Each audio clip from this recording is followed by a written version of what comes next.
सर्वप्रथम जय जिजाऊ जय शिवराय। महाराष्ट्राचे आराध्य दैवत छत्रपती शिवाजी महाराजांना मानाचा माझा वंदन। शाहू फुले आंबेडकर आणि सर्व आपले महाराष्ट्राचे जेवढे पण युगपुरुष आहेत त्या सर्वांना मला मानाचं वंदन। क्रांतीसूर्य ज्योती सावित्रीबाई फुलेंना मानाचं वंदन। आपले माथाडीचे दैवत अण्णासाहेब पाटलांना माझा मानाचा नमस्कार। आपले भूमिपुत्रांचे दैवत दिबा पाटील साहेबांना माझा नमस्कार। मी डॉक्टर अजय राजश्री बाबूराम गुप्ता 151 बेलापूर विधानसभा मतदारसंघातून उभा आहे। माझी निशाणी आहे शिलाई मशीन। 5 नंबरचा माझा बटन दाबून आप लोकांनी मला भरघोस मतांनी विजयी करा। मी आहे संभाजी ब्रिगेडचा एक कार्यकर्ता आणि एक उमेदवार। माझी अशी विनंती आहे की नवी मुंबईत बरेचसे प्रश्न आहेत, बरेचसे लोक येतात, बरेचसे लोक जातात। मला कोणाच्या बाबतीत काही म्हणायचं नाही। मला एवढंच म्हणायचं आहे की नवी मुंबईचे जे मुद्दे आहेत, एवढं चांगलं नवी मुंबई शहर वसलेलं आहे। या शहरामध्ये लोक इतकी चांगली सुशिक्षित लोक आहेत आणि या शहरामध्ये विकासासाठी बऱ्याचशा गोष्टी आहेत। रस्ते आहेत, आरोग्याचे प्रश्न आहेत, तसेच शाळेचे प्रश्न आहेत, प्रदूषणाचे प्रश्न आहेत, जागोजागी रिडेव्हलपमेंट होत आहेत। तर बऱ्याचशा गोष्टी आहेत। इथे औद्योगिक क्षेत्रामध्ये लोकांना नोकऱ्या नाही आहेत। यंग मुलं आहेत 18-19 वर्षाची, 20 वर्षाची। ते कॉलेजात इतकी आहेत, ते पासआउट होऊन निघतात आणि त्यांच्याकडे नोकरी नाही आहे। माझं असं आहे की इथे औद्योगिकरण इतकं चांगलं करायचं आहे की कॉलेजमधून निघणारा, महाविद्यालयातून निघणारा एकही जोही मुलगा असेल, जो विद्यार्थी असेल, त्याला निघायच्या आधी त्याला नोकरी मिळाली पाहिजे। त्याच्यानंतर भूमिपुत्रांच्या गावात जेवढ्या पण जमिनी आहेत, त्यांची घरं आहेत, ती अजूनपर्यंत प्रस्थापितांना योग्य करून दिली नाहीत। ती घरं कधीही तुटू शकतात। त्या प्रस्थापितांची घरं आहेत, आगरी कोळींची, बांधवांची, कुणबींची घरं आहेत, ती घरं योग्य रीतीने प्रॉपर झाली पाहिजेत। तसंच या नवी मुंबई शहरामध्ये पाण्याचा दबाव आहे, तो इतका कमी आहे ना की आपल्या मोरबे डॅममधून पाणी येतं, ते कुठे पोचतं, कसं जातं, काही कळत नाही। तो लोकांना पाणी मिळालं पाहिजे लोकांना। तसंच विजेचा प्रश्न पण आहे। वीज इतकी कमी आहे, म्हणजे कधी पण जाते, कधी पण येते। काही ठिकाणी कारी एरियामध्ये बरेच सेक्टरमध्ये असे ना, वीज कधी जाते कधी येते कळत नाही। लाईटचे बिल एवढे महाग झालेत। लाईटच्या बिलामध्ये आपण लोकांनी बघितलं तर 1, 2, 3, 4 प्लस प्लस प्लस प्लस का लावतात एवढे टॅक्स? का लावतात? पहिले आम्हाला 200 रुपये बिल यायचं, 300 रुपये बिल यायचं, 500 रुपये बिल यायचं, 1000 रुपये बिल यायचं। आता 2000, 5000, 10000, 25000, 50000, लाख रुपये बिल येतं। हे काय करून ठेवलं आहे? कुठे हा आमचा महाराष्ट्र ठेवला आहे?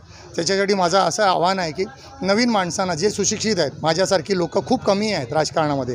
मी नवी मुंबई जेव्हा सुरू झाली, सिडको वसाहत आली, तेव्हा पहिली 10 लोकं अगर राहायला आली असतील, त्या 10 लोकांपैकी आमची फॅमिली आहे। आमच्या फॅमिलीने लहानपणापासून नवी मुंबईच्या प्रत्येक गोष्टीमध्ये, राजकारणामध्ये, समाजकारणामध्ये आणि सामाजिक कार्यक्षेत्रामध्ये नेहमीच बांधिलकी ठेवली आहे आणि लोकांचे प्रश्न हाताळले आहेत। मला फक्त तुमची साथ पाहिजे। संभाजी ब्रिगेड अशी पार्टी आहे, त्यांच्याकडे एवढी मोठी ब्रिगेड आहे की सगळी माझ्या पाठीशी उभी आहे। तर माझं एक लोकांना आव्हान आहे की जेवढे पण बेलापूर मतदारसंघातील जेवढे पण लोक, जेवढे पण मतदार आहेत, माझ्या पाठीशी उभे राहावं आणि माझा हात भक्कम करावं। मी अगर विधानसभेत गेलो तर तुमचे सगळे प्रश्न मार्गी लागतील, कारण या नवी मुंबईमध्ये इतके प्रश्न आहेत ना, ते मार्गी लावण्याचा कोणी प्रयत्नच केला नाही मागच्या एवढं वर्ष।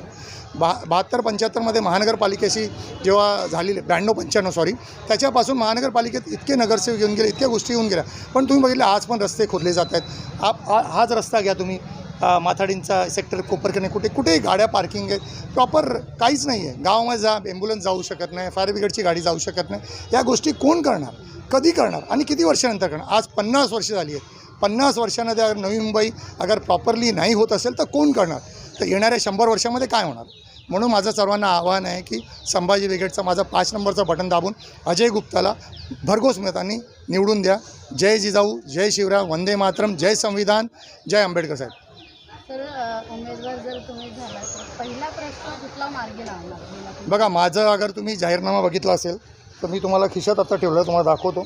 माझ्या जाहीरनाम्यामध्ये मी लिहिलेलं आहे की माझे सगळे प्रश्न आहेत, त्याच्यात जे जे प्रश्न आहेत मी सगळे मांडले आहेत। माझा मोठा पण जाहीरनामा त्याच्यामध्ये पण दिलेले आहेत मी, त्याच्यामध्ये मी पूर्ण मुद्दे घेतले आहेत। प्रदूषणाचा मोठा प्रश्न आहे। तुम्ही आज सकाळी 3 वाजता 4 वाजता बघा, एवढे प्रदूषण आहेत ना, त्याचा कोणी कंट्रोल करत नाही।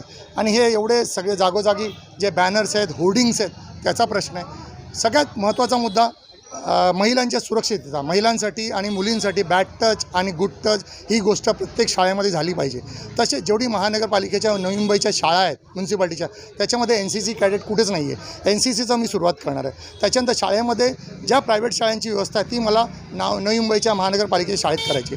ज्या आरोग्यासाठी मला चांगलं हॉस्पिटल बनवायचं आहे, मला चांगली महाविद्यालय बनवायची आहेत, मला शिक्षणासाठी सगळ्यात जास्त इथे विकास करायचा आहे, आरोग्यासाठी विकास करायचा आहे, पाण्यासाठी करायचा आहे, प्रदूषणासाठी करायचा आहे। तसंच मला इलेक्ट्रिकसाठी मोठी व्यवस्था करायची.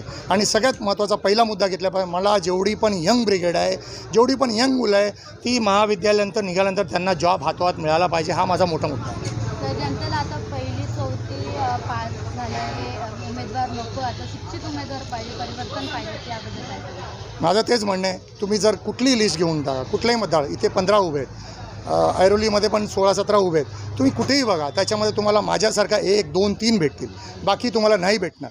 आम्ही जर लोक सुशिक्षित आहेत, त्यांना एक एक गोष्टी माहीत आहे, त्यांना एक एक सह्या करताना 1 सेकंदामध्ये आम्ही डिसिजन घेऊ शकतो. ती लोक 1 सेकंदामध्ये डिसिजन घेऊ शकत नाही.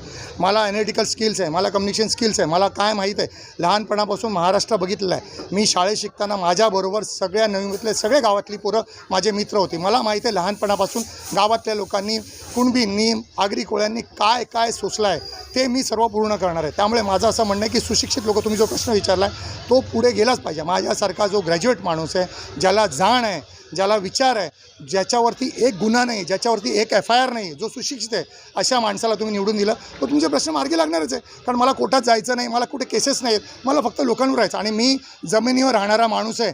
मला कधीही कोणीही भेटू शकतं, कधीही फोन करा. मी रात्री अपरात्री पण फोन उचलतो.